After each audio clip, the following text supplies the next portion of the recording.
This episode is brought to you by Shopify. Forget the frustration of picking commerce platforms when you switch your business to Shopify, the global commerce platform that supercharges your selling wherever you sell. With Shopify, you'll harness the same intuitive features, trusted apps, and powerful analytics used by the world's leading brands. Sign up today for your $1 per month trial period at shopify.com/tech, all lowercase. That's shopify.com/tech. Reboot your credit card with Apple Card, the credit card created by Apple. It gives you unlimited daily cashback that you can now choose to grow in a high-yield savings account that's built right into the Wallet app.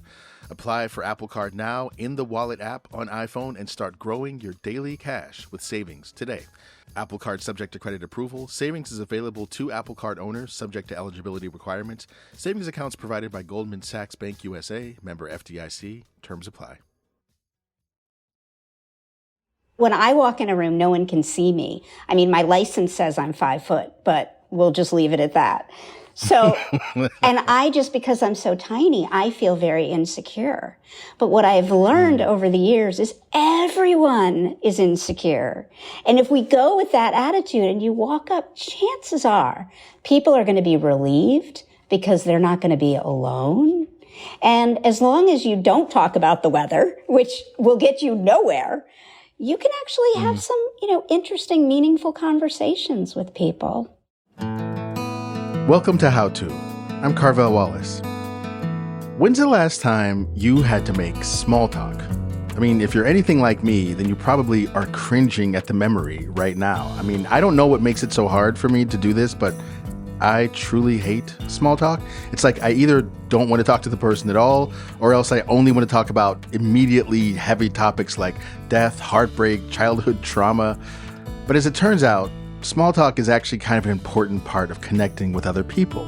It can put folks at ease and make them feel safe and comfortable. But when small talk stays small, you can end up getting stuck in the kind of awkward acquaintance phase, a connection purgatory. And that's where this week's listener finds herself. Hi, I'm Bea. I'm here because I'd love to get some ideas on how to talk to parents, fellow parents at the school gates. Now, we're not using Bea's real name because the topic is a little sensitive for her. You see, Bea and her husband and their 6-year-old son moved from Manhattan to a small village outside of London. This fall, they enrolled their son into an equally small school. At pick up, at drop off, I just tend to feel a little bit awkward and tend to dread those moments a little bit. I've just been struggling personally with how to make conversation when you basically kind of passing one another twice a day on a daily basis. Yeah. So have you tried to make small talk with people at the gates, and have you tried to sort of like open that door? And if so, what has that been like? What has been your experience? I don't have very much social anxiety, but I just get stuck. They're kind of like chatting with one another, like very, very intently. And I feel like, they've got all this history that they're like, talking about. So I don't have a clear point of entry there. And also there are those kind of normal kind of cultural differences in the way that Brits kind of talk to one another. I feel like there's a lot of kind of surface, superficial conversation. I'm sure when you get to know someone, you kind of do dig deeper, but there is none of that, a direct kind of conversation and kind of wanting to know what's going on. I think people probably think I'm a little bit brash and a little bit too direct here. Also, I think people tend to be a little bit closed to newer people. They're very outwardly nice and pleasant, but you really have to, I feel, get to know someone before they open up, before they kind of let you into their clique. I've now begun to avoid it. I kind of like go in at times when I know the crowd will be a little bit thinner. Might call my own mother on the phone while I'm walking. So I'm not having to kind of make that conversation. And I don't like that because I do want to get to know these people. They seem very nice. And also for the sake of my son, I'd like to kind of forge those connections.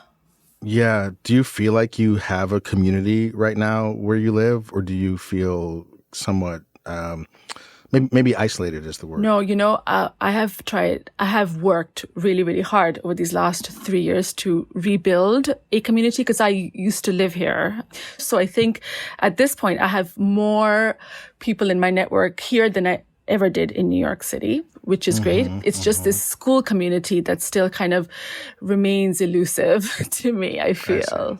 Yeah. I see. Okay. Yeah. Let's talk about what your ideal scenario is. Imagine that everything that we do in this conversation completely works and transforms your situation.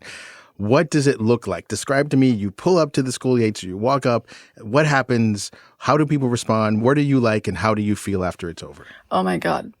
I would love to be able to line up at pickup time and like find someone that I see and I recognize and I just start talking to them about our kids, or about something that's happened in school, share something that's useful to them, ask questions and kind of just learn more about them, about their child.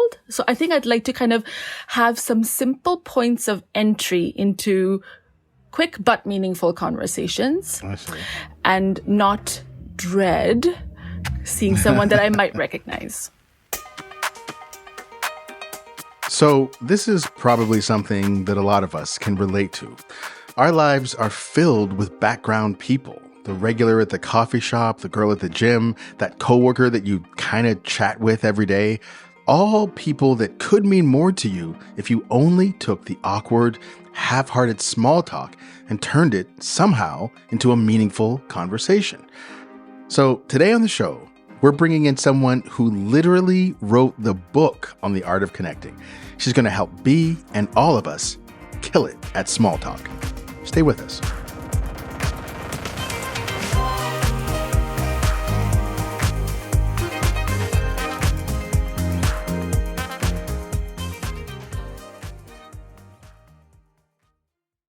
Speaking of finances, one of the things that's hard, particularly this time of year, as we're looking at our bills from the holidays and all the fun we had, is figuring out, how do I improve my financial health? And a lot of that has to do with our financial habits.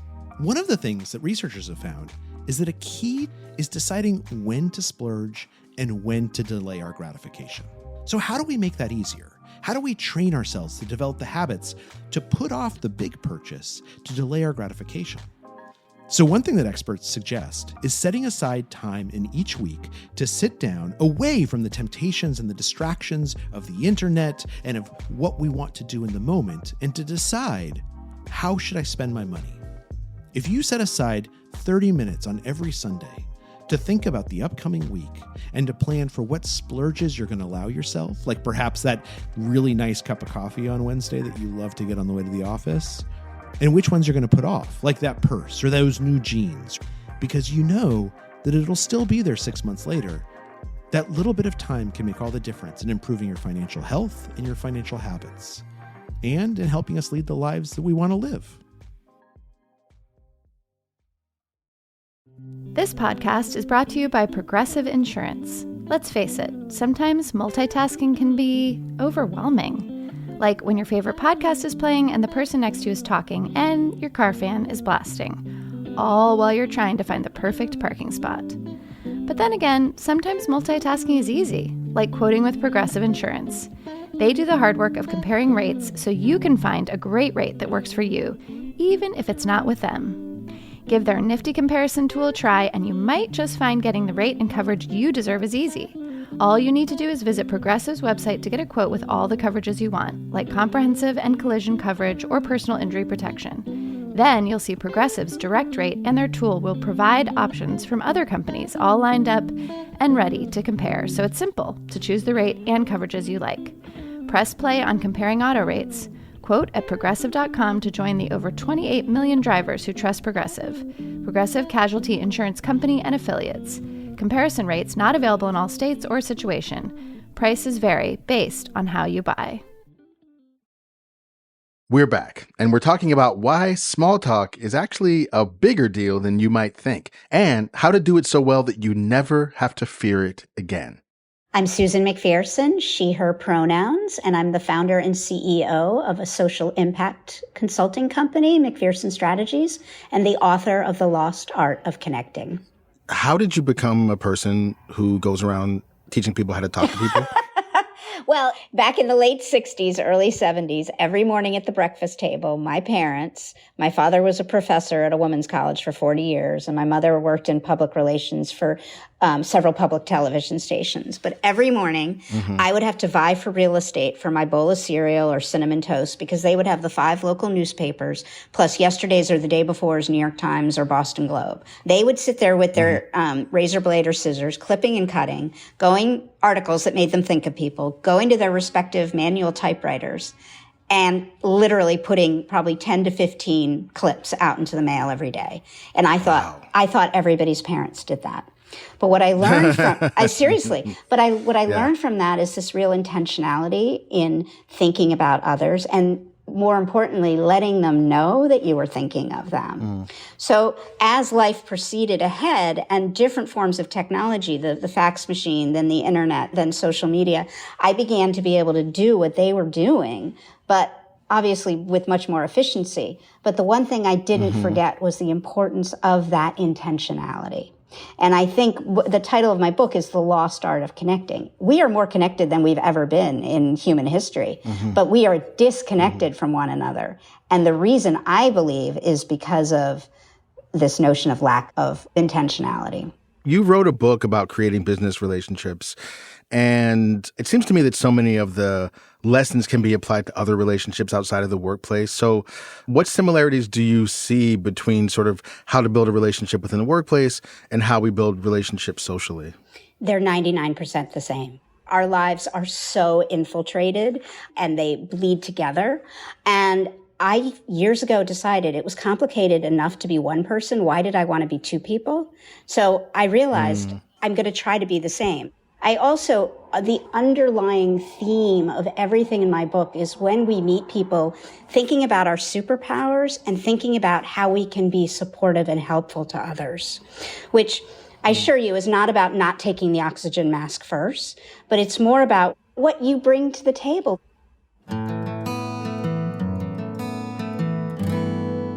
You just heard Bee's whole story. So what are your first thoughts?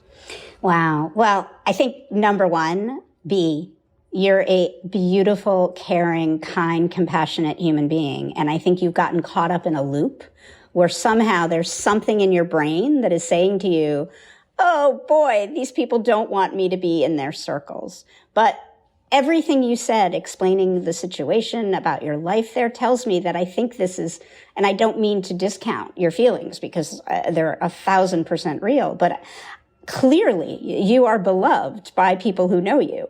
And in 1985, bazillion years ago, when the dinosaurs were roaming the planet, I lived a year abroad in Denmark in college, and I lived with a Danish family. And my Danish parents said to me, you Americans, you just fill the air and talk about weather just to make sure there's conversation. And I remember I was 21. I was kind of like, yeah, whatever. And then from that day forward, when I came back to the U.S. and started my career, and 30 plus years later of conference calls and Zooms, guess what everybody starts everything with? The weather. So the beautiful thing is you come from a world where that's not the case. And I think if we can help you through this conversation, think of ways to engage. All it's going to take is 1 or 2, and you will be fine. Now, one of the components in my book was to go from FOMO to JOMO. And JOMO was not joy of missing out. It was the joy of meeting others. And the way to do that is, pardon the expression, take charge and become the host and become the gatherer. So I was thinking one thing you could potentially do, and maybe do it as a couple at a time, but if that's too scary, one by one, invite each of these persons to a tea or a coffee or host a gathering at your home. Now, granted, not everyone will come, and there'll be some people who are just, those types of people that don't want to engage, and that's okay.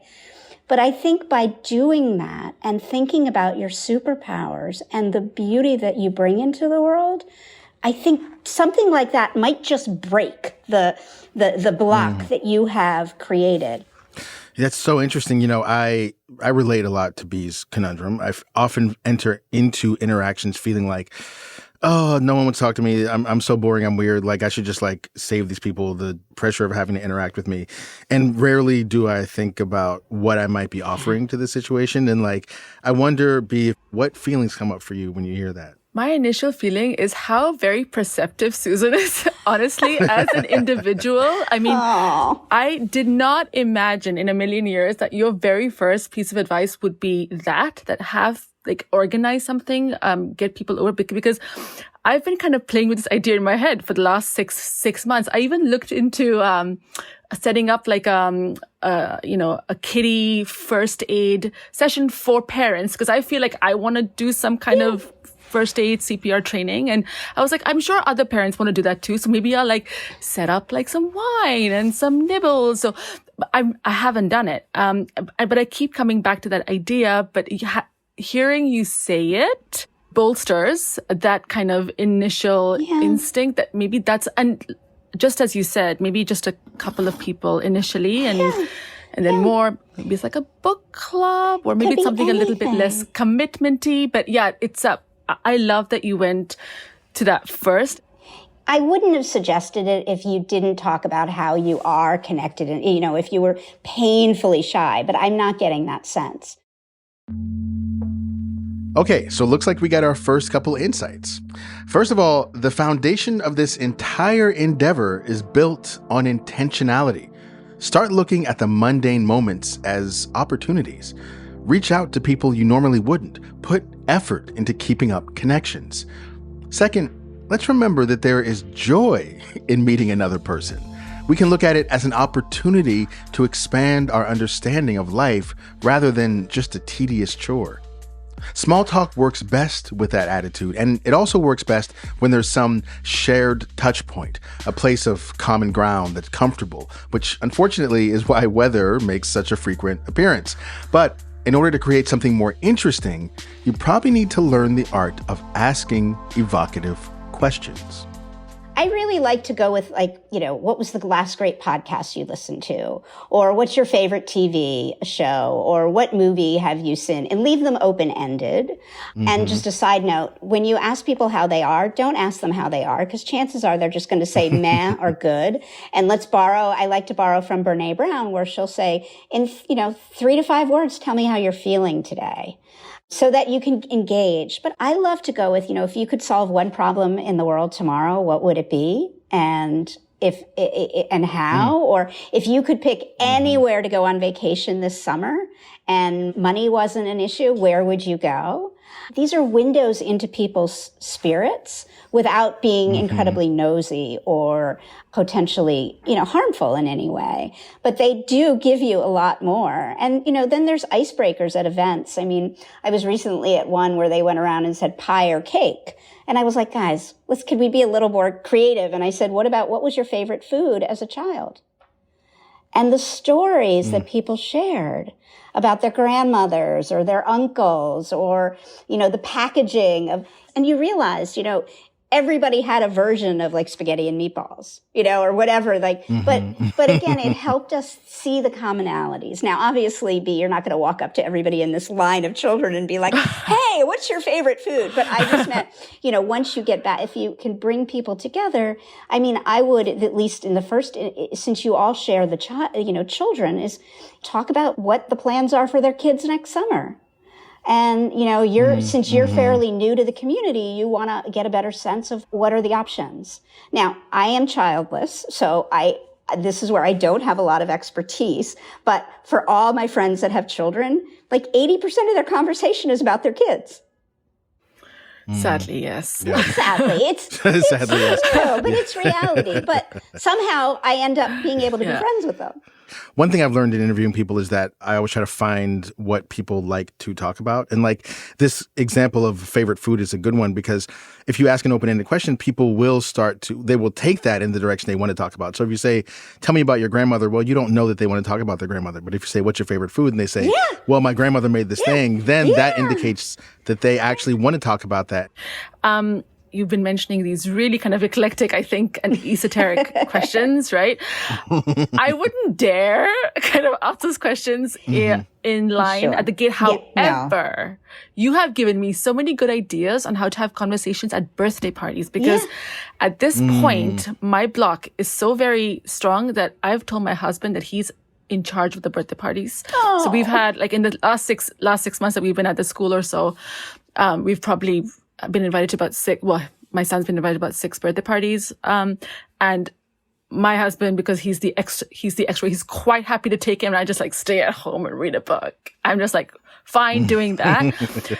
But I'm missing out, right, on this opportunity to get to know some of these parents. So I actually love your questions. Thank you for that.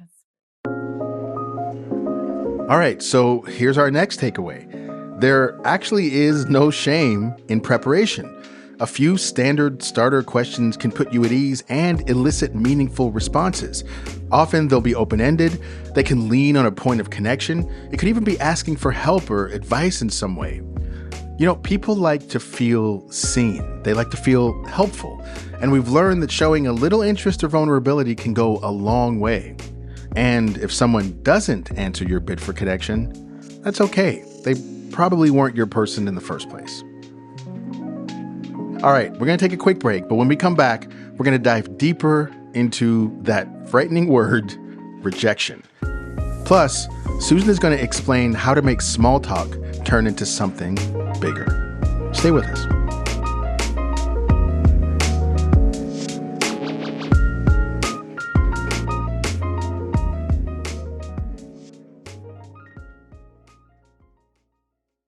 Reboot your credit card with Apple Card. It gives you unlimited daily cash back that can earn 4.35% annual percentage yield when you open a savings account. A high-yield, low-effort way to grow your money with no fees. Apply for Apple Card now in the Wallet app on iPhone to start earning and growing your daily cash with savings today. Apple Card subject to credit approval. Savings is available to Apple Card owners subject to eligibility. Savings accounts by Goldman Sachs Bank USA, member FDIC. Terms apply. First, the bad news. SAP Business AI won't help you generate cubist versions of your family's holiday photos, but it will help you understand which supplier is best to help you roll out your plant-based packaging in Southeast Asia, identify the training your junior project manager needs to rise up the ranks, and automate repetitive tasks while you focus on big innovations, so you can be ready for the next opportunity. Revolutionary technology, real-world results. That's SAP Business AI. This show is sponsored by BetterHelp. Around New Year's, we get obsessed with how to change ourselves instead of just expanding on what we're already doing right. Maybe you finally organized one part of your space and you want to tackle another. Or maybe you're taking your supplements every morning and now you actually want to eat breakfast too. Therapy helps you find your strengths so you can ditch the extreme resolutions and make the changes that really stick. You know, I recommend therapy to people all the time on this show, and I myself have benefited from therapy. I don't even know if I'd be even remotely functional if it weren't therapy. So I just want to say that if you're thinking about starting therapy, why don't you give BetterHelp a try? It's entirely online. It's designed to be convenient, flexible, and suited to your schedule. So just fill out a brief questionnaire and get matched with a licensed therapist and switch therapists at any time with no additional charge. Celebrate the progress you've already made. Visit BetterHelp.com/howtopod to get 10% off your first month. That's BetterHelp, HELP.com/howtopod. We're back with B, our listener who wants to get out of her small talk rut, and Susan McPherson, the author of The Lost Art of Connecting. Before the break, we were talking about getting people to open up with interesting questions by showing vulnerability. Well, the downside of that is that inevitably you run into someone who shuts you down. I mean, I always remind myself there's, close to 10 billion people on this planet, but somehow I always focus on those 2 people that don't like me, right? And it's like so ridiculous because there's so I do think, if you do make the effort, if you do let people know just a little bit that you're feeling vulnerable, you will see immediately who is responsive. And then you can start there and bring people together. There's no failure here, right? It's not like you're going to do this and then everybody's going to be like, oh, here she comes. No, right? Right? I mean. Right. Yeah, I don't want to be that person either. Yeah. We're like, oh, God, here she is. No, because that's the monkeys in your brain. Okay, I am not a psychologist by any stretch of the imagination, but in my short interactions with you, I can 1,000. I will come and I will fly to your village in the UK and accompany you and help you make friends because this is, there's absolutely no reason. They would love you. Yeah, well, One interesting thing that happens for me is I decide in my own head that everyone's like, oh, here's this fucking guy. Like before, like in the absence of any other information, that's my starting point, is that everyone's like, oh, here's this fucking guy. And so what I find is that in order to combat that, I actually have to go and have a conversation with someone.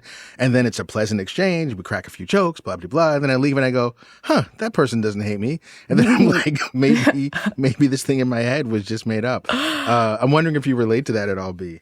That's really funny. And I would be thinking about the next time I have to go and see that person later on that afternoon, because literally it's like twice a day that you're seeing the same 50 faces, because it's such a small school. If it was a bigger school, I would be getting lost in the crowd, right? But here you're literally seeing the same people twice a day. Well, I imagine coming from New York, which is a place where you can hide. Because there are, many, many, many millions of people here. That must be one of the shocks, too, is like you can't really fade into the background when you're in a place that small. You know what? That's so true. It's that small town kind of life now that we're kind of adjusting to. So in a sense, that it sounds like that forces you to get out of what is a little bit of a comfort zone for you, which is just to kind of hang back and blend in with the wallpaper. Yeah. That you're not able to do that here. And that's maybe part of the discomfort. I wonder if that rings true for you. I think that you've hit the nail on the head. No, I get it. But I think this is where it makes sense for you to do the outreach and start inviting people. There is something about being the convener that gives you, I hate this word, but a little bit of power, which I think you're feeling like you're lacking in this situation. Susan, sometimes do you talk about in your work about like sort of keeping this kind of old politician's trick, which I realize probably comes off a little smarmy, but could be useful. This old trick of like keeping track of people's interests and who they are and what's important to them. Like, is that something that that is my forte. I hope to God it's not swarmy.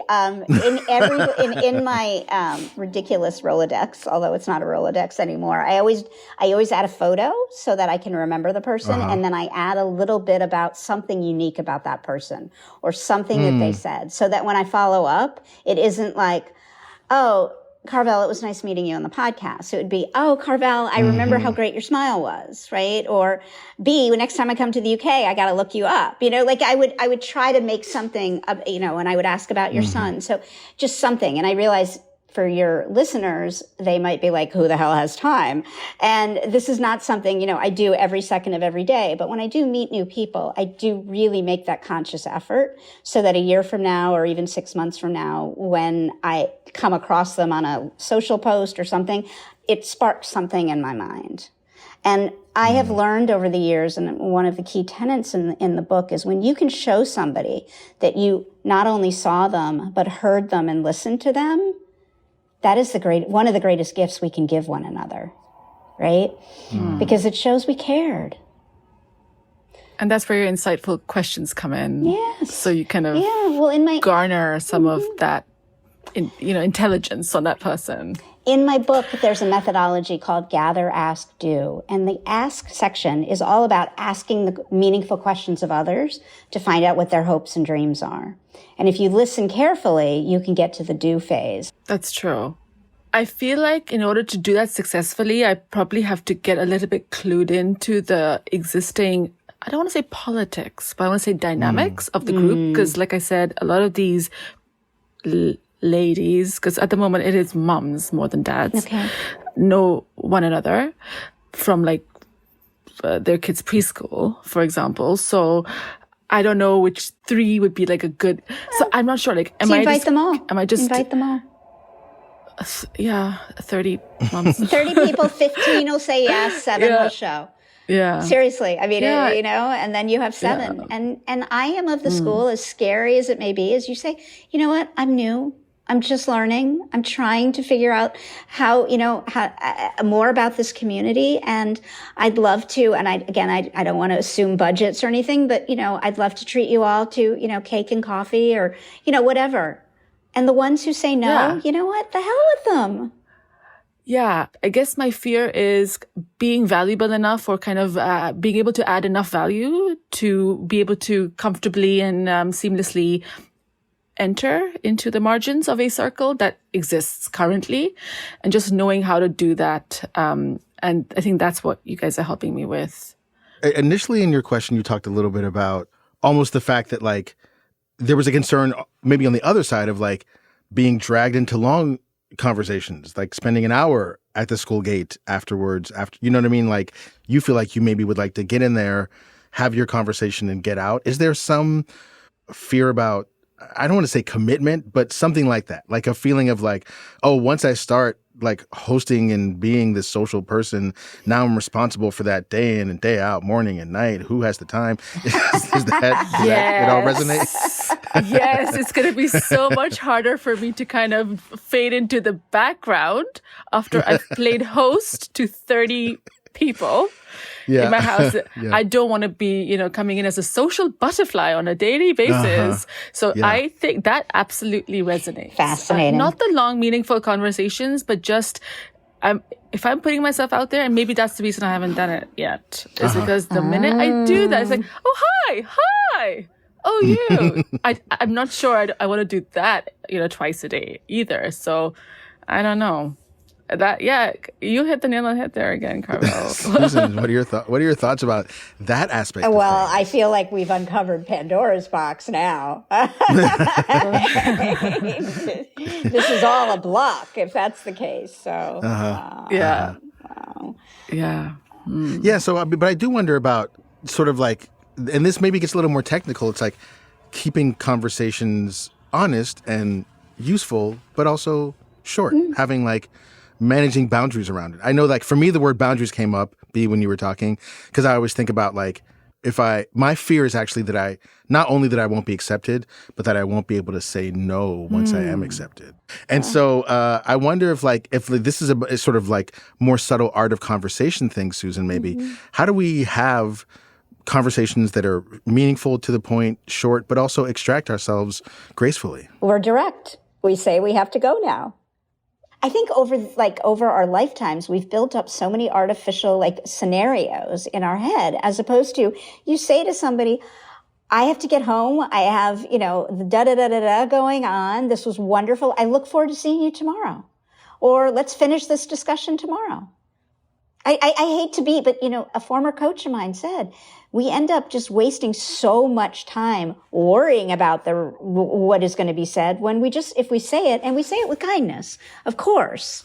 Okay. And again, we are, the next day we say, something about the previous conversation. So it doesn't appear that we completely forgot about what we were talking about. But I think it's just being human. And I find when someone's direct to me that actually that is a lot better than sitting there pretending to listen and thinking about, the steak they're going to order for dinner. I'm going to have to think about this. Well, we're not even there yet because we haven't gotten you to the point of conversation. If we're already thinking about how we're going to end a conversation, then I think we have to start another hour. I'm gonna have to wrestle with myself about, do I want to be more visible or less visible? I think that's what. Yeah.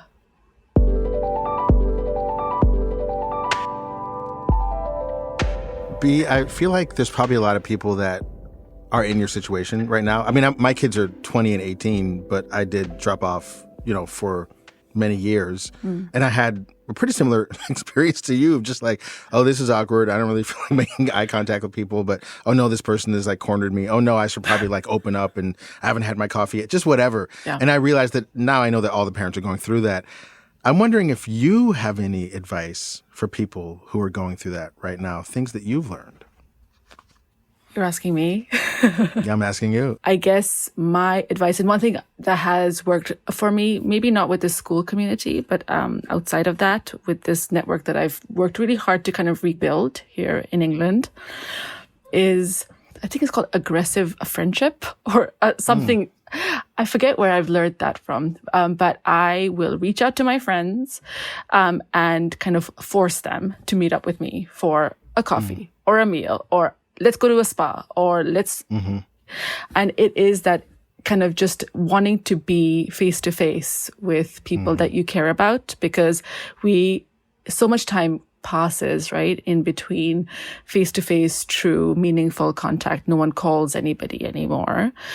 So I really do not mind reaching out continuously to my friends, even if they don't reciprocate necessarily because I know they are busy. It's not because they don't care about me, but kind of making them meet up with me. I use aggressive friendship as a real kind of way of life.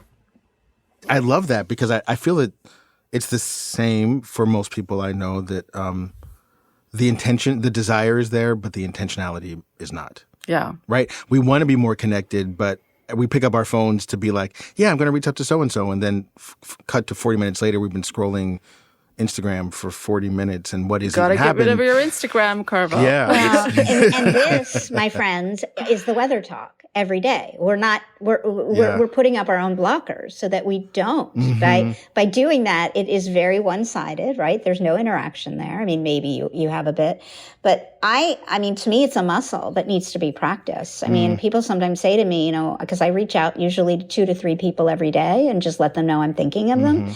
And people are like, how do you have time? I'm like, well, I have time to brush my teeth. Right. Okay. And again, I think everybody has to find their own cadence and rhythm, but it does, it becomes almost like a dopamine because look, how good does it feel when out of nowhere you get a note from somebody somewhere on the planet that just says, you know what, you popped in my brain today and I just wanted to say hi with no pressure to respond or anything. Yeah. Yeah. So then, but it does make me wonder, what makes it, you can do this with your friends and people you've established long-term connections with. What makes it hard to you bring some of that same energy to the school community? Yeah, I guess because it's a new community. A lot of these friends I kind of made when I was softer, right? In my 20s, completely footloose, fancy free. But now there's so many more barriers, I feel. But you guys have given me some good entry points. So thank you.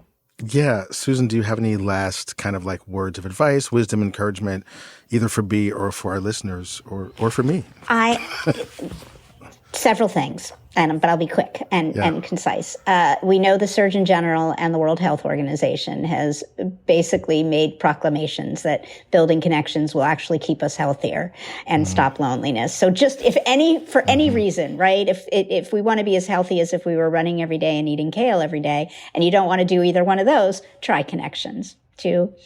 And I will say one of the magical things, if we can get over our inhibitions and our insecurities, one of the most beautiful things is learning more. And if we don't open that door, if we're afraid of that door or what's on the other side, we're missing out, right? There's always the chance, yes, it's going to be negative, but there's also just as great a chance that there's going to be magic. Getting over our insecurities is one of the most magical things. And given the way the world feels now, it just, seems really important. Like, it's easier than ever for us to stay in our little bubbles and avoid one another. But what do we lose when we do that? Maybe we lose some tiny ability to understand and care for each other.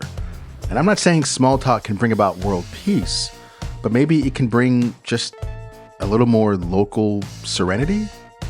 And who doesn't need that? Anyway, a big thanks to B for coming to us with this question, and to Susan McPherson for all of her wonderful advice. We'll link to her book, The Lost Art of Connecting, in the show notes. Do you have something you want to get better at? Send us a note at howto@slate.com or leave us a voicemail at 646-495-4001, and we might have you on the show. And if you like what you heard today, please give us a rating and a review and tell a friend. That helps us help more people. How To's executive producer is Derek John. Joel Meyer is our senior editor. The show is produced by Rosemary Belson with Kevin Bendis. Merritt Jacob is our senior technical director. Charles Duhigg created the show. Courtney Martin is my co-host. And I'm Carvell Wallace. Thanks for listening.